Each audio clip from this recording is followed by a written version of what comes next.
This is The Scene on BBC Radio London with Aurie Styla. This is The Scene. Love that one. Georgia Smith, Predator on my mind. BBC Radio London. This is The Scene. I've got my third guest right in front of me. We've been ribbing each other a little bit. A bit of banter off air.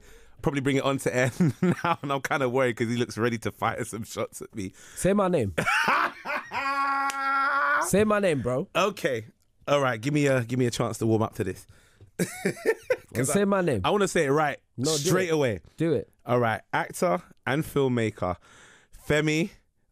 Oh, don't look at me like that. That's what you get. Been working in the industry for 15 years. Oyeniran.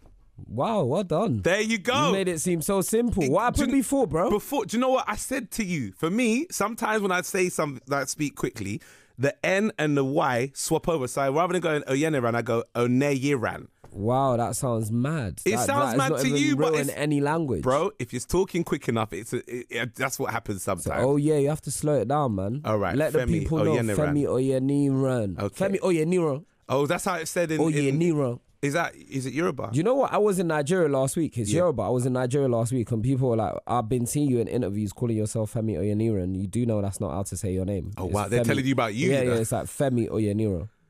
Oyeniran. Do you feel bad when they tell you about you there? No, because I'm like, shush, I still speak the language and everything. Like, allow me, man. Let me live. Hey, listen, I'm happy to have you come down, bro. This is one person I can say. Every now and then you get people that their resume speaks for themselves. But then you also got a mouth on you as well. You can speak for you too, and I really like that. I can speak. I'm down. I'm like, it's important. Do you know what? If you don't speak for yourself, other people will speak for you. There you go. And they'll say your name wrong. And they'll say your name wrong. And like, you know, and I remember when I moved to England when I was 10 years old. And my grandfather said to me, one of the main things he said to me before I left Nigeria, he said to me, don't go to England and change your surname. You have to keep your surname. And you know what, as a 10-year-old, for that to resonate with me, like to be burnt into my memory so much, meant that, you know, for me, like everyone needs to learn the name. And then, you know, Nigerians also make this joke, when you make money and you become important, people will learn your name. That's very true.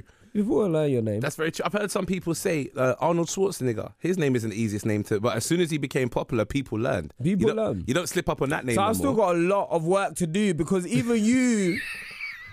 You know, man, that are your brethren, even you that has known me for years, so I still got a lot of work. You know, the resume is kind of, it looks important, but it's weak. Femi. Because you don't even know how to say my name. Anyway, moving on. Femi, I know how to say your name. I'm taking over your show now, like. Femi. We're not talking about this anymore. I feel like I'm the one being interviewed. I'm done. We're not doing this. Femi, I know how to say your name, but when I speak quickly, it's like a tongue twister when I say the whole thing quick. But I know it's Femi Oyeniran. Jeez, you're saying it for fun now, innit? Yeah, like, just because I know it's there. But sometimes I might go Oneyiran, and that's me go up, my bad, Oyeniran, rather than, come on, allow me, it happens sometimes. I respect it, but this whole thing has helped people at home understand how to say my name as well. So there you go. We do this long enough, people, now they're not going to get your name wrong. So I say filmmaker and actor, but I need to also throw in award-winning actor as well. Well, that's amazing. You say like you just found out, bro. I mean, like, do you know what? It's like you don't. A lot of actors, they do this. Oh yeah, I want to win awards. I don't do this to win awards. You don't. I just do things like, you know, just sort of. I'm trying things, I'm learning, I'm experimenting. So a lot of people feel like, oh yeah, you know, I made that was my best work. Or when I did Kiddo, that was my best. When I did The Intent, that's my best intent too. But no, every project is a learning curve. And like each time I get the opportunity to go out there, like to act in a film, to make a film, to write on a Netflix show, or whatever I'm doing, it's like, it's literally, I'm excited because I'm gaining new knowledge. And that's what really excites me. So like the awards is a beautiful thing, but you know, I'm just a student of what I do. I think it's good that someone who is doing well says that as well, because there are many people that haven't got the resume yet, they're trying to get that, haven't got the awards, feel like they need to get that to validate themselves, when that's not what should validate you. So it's good to hear someone who has got one to say, look, it's great that I got one, I'm thankful, but it's not about the award, it's about the work that goes into it. Absolutely. So it's good to hear that, man. Good to hear that. But you didn't always do this. You was London School of Economics. Is this? Let me guess. Is this the thing that people said, if you're gonna do acting, I want to make sure? Family probably said, I want to make sure you got something back on. They never did that? Because you know what? I was always... My mum was stressed about my life until I did my GCSEs. Okay. So like because like when I was in school, I was just like, you know, had average behavior. Let's put it that way. I think that's the best way to put it. I had average behavior, but I always did. Up until GCSE, you don't really have anything to judge your grades. Yeah. I mean, I was in top set for everything, but then I did GCSEs and got A stars and A's, and then my mum just sort of relaxed a little bit. And then I remember when I started acting, she was like, just make sure it doesn't get in the way of your studies. Oh, that's good. And like, she wasn't really that bothered. Like, and also because I was really focused and I always got good grades, she wasn't really that. And I don't even think she took it seriously. She didn't know what I was doing. Yeah. She just thought it was like some extra after school stuff. Or like, I mean, when we were shooting Kidulthood, I was leaving home at 5 a.m. and like, because it was a low budget film, we were catching public transport to get there. So I would catch the bus because the tube was starting at 5:30 or something. I would leave home at 5, catch the bus at like to somewhere and then catch the tube and then get to the location. So it was a real graft. And then I was 17, so I was really like, into acting. I was really determined. I really wanted to make it. And so, but my mum, I don't even think knew what I was doing until she got a check through the post one day. I mean, I got a check through, but she used to open all my letters. I like how you to clarify that. It was in your name, but... Hey. No, she used to open all my letters. Like, I remember my mum used to go through my bank statement. What is Nando's?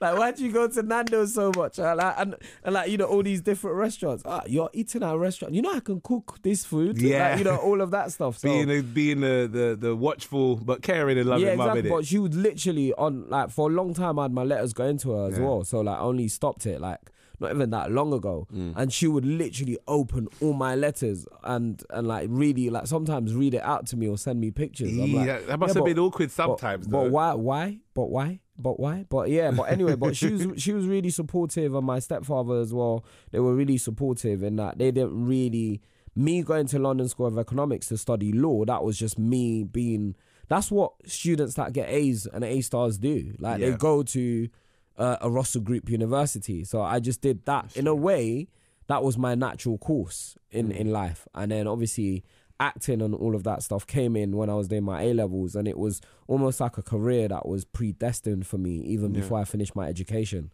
So from acting to, I mean, you went from acting, and you've always had the film bug around you, it's acting and writing and directing, but when did you really make the big jump where it was Femi who's the actor to Femi who is the filmmaker?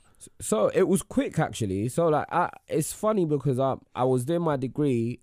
In my first year of uni, Kidulthood came out. I'd done it like 18 months before, and in my final year of uni, Adulthood came out like a few weeks before after I finished university, like my graduation. And so at that point, I decided to go into acting full time. And that was the hardest year of my life. I was just waiting for my phone to ring. I knew my agent's number off by heart. I still know it. I can say it to you right now. I'm not going to, but I still know it off by heart. And so it was a very difficult time because I'd gone from being really busy with uni, trying to balance acting with that to like just having loads of free time and waiting for my agent to call. I remember one of my really close friends from uni said to me, do you know, I thought you said you wanted to write. A lot of actors, a lot of performers talk about writing. I mean, it's more commonplace now, but when I started, like, loads of people weren't doing it.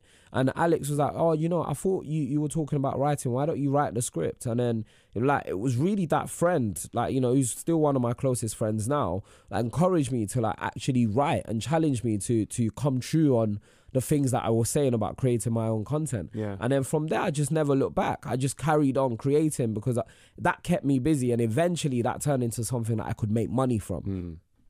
That's good. Yeah. I find you're right. People that do act, a lot of them don't just want to be in front of the camera. There's an interest, especially when you spend so much time with cameras around you, of going, what would it be like to be behind and create this and do that? And I'm a comedian. There are many comedians now that put on their own shows rather than just be the guy that goes and does a show and walks home. They like to put on their own shows because being behind the scenes and making the stage rather than just getting onto it, I think it helps. It helps you as an actor as well because you know what you want to see.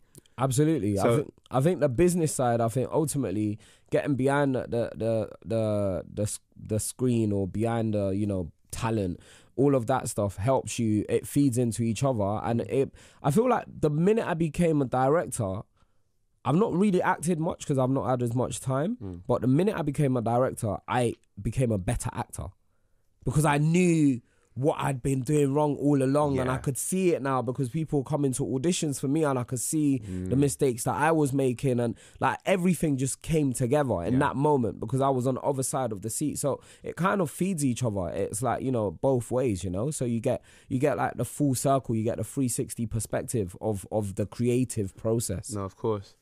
Now we shoot forward to, let's go to 2015, when you and the late Victor had made Venus versus Mars.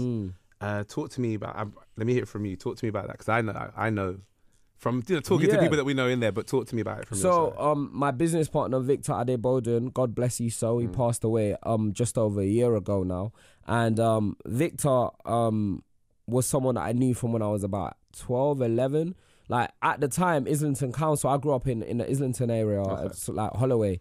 And I remember like Islington Council had this thing called Summer University that they did at London Met. And so like it was all these kids that were either at secondary school in Islington schools or in primary school going into secondary school. There was a summer school basically, but it was at the uni. So you felt like you were going to uni, like, you know, for the summer. And they had so many courses, they had all these sponsors. It was amazing. It was huge. And there's a lady called Judith. She was one of the people that ran it. Big up Judith. I don't know if she's listening or not. But yeah, Judith, she was running it. And like, you know, it was so epic and ambitious at the time. And so I met loads of other kids from Islington through that. And Victor was one of those kids who was a few years older than me, but we were in the same drama class together. Yeah. Fast forward like 10 years later, maybe even more, Victor is like, you know, I'm going to be going into production full time now. I've got this show I'm making called Venus versus Mars. And he'd send me every episode as he was putting them, before he put them online, and I was sending pages of notes. And then a few years later, I was shooting The Intent, my film. And mine and Nikki's film, and then Victor's working with us on it, and then he was like, "Oh, do you know I got a phone call from Sky today? Like they wanna make Venus versus Mars into a Sky show." I'm like, "No, you're lying." He's like, "No, they really do." And then I still didn't believe him until he took me into the meeting with Sky, and like, you know, we put together this deal, we put together the business structure for it. I mean, it was really fun time because like all the actors that had done Venus versus Mars online and didn't get paid, they all got paid. And all of a sudden, this thing that started off as a passion project became something like, you know, that was on TV, and we repackaged it. I mean, it was difficult because we had to take content from online and repackage it with content that we'd shot new for TV. And it was, in a way, it was... it could have been a lot more fluid, but actually the achievement in itself to create a 10-part series for Sky Living at the time, it was massive. I don't even think anyone's ever done it. And I think that was one of the most special thing with Victor, was that he had this vision. He always believed he could get it on TV. And Babby as well, who wrote it, who's like, you know, one of my closest friends now. And like, you know, she wrote it. She had that vision and she was always pushing. And between Victor and Babby, and I suppose I came in and I was like sort of the glue in a way to like, you know, galvanize that group and like, you know, help get it through the door. But like, you know, them two, the passion and the drive and the ambition and, you know, just harnessing digital technology to the maximum to get it out there, to get a show that they made with no money on YouTube to be on Sky Living, like, was incredible at the time, man. It was insane. I think it's amazing that you and the people you surrounded yourself with knew that it's great to make content yourself, and then when people come and grab it and say, we would like to bring this on our platform, you've already got the content, rather than trying to go to the platform and say, can we make this where you are? I think you need to play both games, you know. I think a lot of the sometimes there's content that you can't afford to make yourself. Of course, yeah. You know, and it's like, if I had that idea to make Game of Thrones, say, like, as an example, show like that, it'd be hard. Yeah, it'll be difficult. However, there are some shows that you can make yourself. And like, you know, I think I'm a self-starter, but at the same time, I think you need to play both games. I have these conversations all the time. And like, you know, you play the industry game where you go into development and it's a lot slower and you're developing an idea. It might never see the light of day, but it builds you. You learn through that process. And you do content that you make straight away by yourself, because actually, if you make your own content, there's so so much motivation that comes from creating something, and it's exciting to see audiences respond to it, and it's your all baby, of that, and all of that encourages you to carry on. Whereas if you're in development for like 10 years and you never had anything made, it kind of eats away at your soul, and you start to question whether you can do it or not. So I always recommend, you know, balancing making your own stuff, but at the same time going the conventional industry route as well, and like balancing the two things. That's like last year, just a few months ago, I put out The Intent 2 on Netflix. Yeah. But then a week before that, Turn Up Charlie, which is like more of an industry Idris Elba project, came through the industry. I'd written on that, and I'd been working on that for 2 years. Like way before The Intent 2 existed. Wow. Way before, like, you know, The Intent existed. I'd been working on like 2.5 years, like, you know, creating that alongside and being in the writer's room. And that's a slower process. But in that time, you know, I'd put out 2 films, maybe even 3. Do you know what I mean? Yeah. So like, it's always good to create your own stuff, but at the same time, the platform to make something like Turn Up Charlie that goes out on 191 countries, it's worth waiting for. Oh, definitely. Once you get that, it's great, your own content's great, but also when you get that call that says, all right, Turn Up Charlie, it's out there, that kind of justifies all the work you've been putting into it, even if you don't see it build at your pace, because it's not you controlling the project. Absolutely. So, we'll talk about Turn Up Charlie, but actually, let's talk about Turn Up Charlie before we go into Intent. Getting onto that, that was a longer process than doing the Intent, but how did you get into that, and talk to me about that journey? Do you know what happened? Is like I got a phone call one day. We were like, oh yeah, someone was like, yeah, my agent calls me, is like, oh, there's a production company who just contacted me. They're looking for writers because they're developing a show for a big star. Like, he's a big Hollywood star, and he's British. They don't say no names, right? I mean, like, if they say he's a big Hollywood star and he's British and he's black, that's David Oyelowo, that's Chiwetel Ejiofor. There's 4 people. No, at the time, it wasn't even, John Boyega wasn't even like John Boyega at the time. And Daniel Kaluuya wasn't Daniel Kaluuya at that. Do you know what I mean? And like, like, in a way, Daniel I could have called if it was him, like, but it wasn't. And so it was like literally Idris Elba, Chiwetel Ejiofor, and David Oyelowo, and those were the 3 people it could have been. So I've gone into the meeting, I'm like, what? It's one of these guys, unless it's gonna be like they're lying to me and the guy's not really British. And they were like, I sat in the meeting with a company called Brown Eyed Boy, and they were like really nice, and they're working on a project with Idris. I'm like, oh wow, Idris, and I was like, oh, surprised. I'm really surprised. Like, he's one of the guys, really? Like, exactly. I was doing one of those, and then what happened was that a few weeks later they got me in this room like with a bunch of other writers, and Idris like just had a few ideas, and he was like pitching it to us, and we'd work on it and refine it, and he created like, you know, lots of different concepts in his head, and we just spent about a couple of days refining it, and they just disappeared for 18 months. I didn't hear anything from them, like completely gone. And then I bumped into the producer at a random TV thing, and he was like, oh, like, you know, Netflix are looking at that show. And I was like, okay, good luck, like, whatever. Like, because at the time, even like Netflix originals wasn't really a thing at the time. And this is the thing, I'm showing like how slow this process has been, because it takes you time. can't even imagine like a world where all of these things weren't normal. Yeah. And so like, he was like, oh yeah, 18 months like later, they contact me. They were like, oh, we've got a bunch of Netflix have commissioned more development, and then I've spent the whole of August, I think 2017, in a room with more writers, like tons of writers in a room. Like I've the most writers I've ever seen in a room in my life. I spent like literally the bulk of that month with these writers, and then they've sent it off, and then eventually I get a phone call. I'd shot the London half of my film, The Intent 2, and I was about to go to Jamaica, and they were like, well, in January we're gonna be in a writer's room, and we're gonna be writing for the whole month, and we need you to be available basically for the whole year, like to work on Turn Up. And I was like, I'm actually making a film. And they were like, oh yeah, you can cancel your film, you can delay. Just cancel the film like that.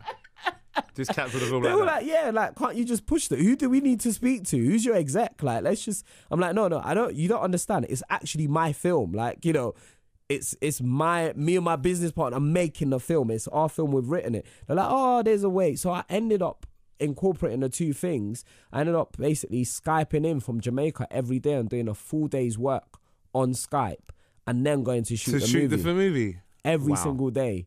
like of that shit. Like for the whole of January 2018, I do that.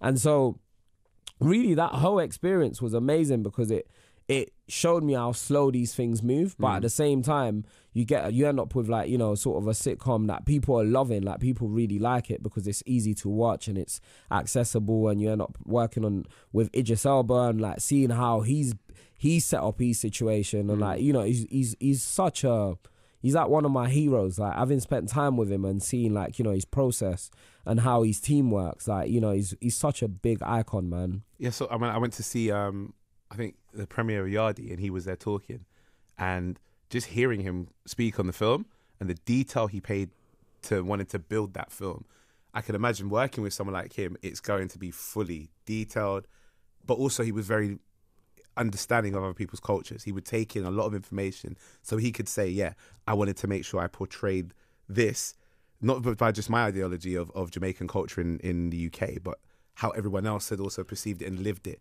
So I can imagine to work with him, like, Do you know what was hilarious though? Like the first few weeks, and everyone just like, oh my gosh, it's Idris. Like he would walk in a room and he would say anything. He would say anything dry. Like he would say any dry thing, and everyone's like, yes, Idris. That was like, it's like, you know, you just walk in the room and you're just celebrity you just lose your mind. Yeah. You just like, you know, everyone in the room just like, oh my gosh, Idris has spoken. But after a while, after a while you get comfortable and you start like, you know, just sort of having the back and forth and challenging each other's ideas and all of that stuff. I think that was a really, like, you know, apart from Victor passing away in 2018, like, you know, that was possibly like one of my strongest years of my career so far. And we're going to now go on to the one of the bigger projects we know, Intent and Intent 2. Yeah, man. Both, I mean, they're both on Netflix. They're right there for anyone who hasn't seen them, right? British film quality with British people in there and also Jamaican people as well. Yeah. Talk to me, the journey of Intent. Tell us. Intent was something that... So we made a film called It's a Lot. That was my first movie after uni and all of that struggle period of my agent not calling me. So make a film called It's a Lot. And then my agent Nikki, we were really upset because it didn't do well. Yeah. We were sad. We were in our rooms crying. We weren't crying, but we might as well be feeling down. Yeah. And we were like, you know what can we make that we can sell ourselves?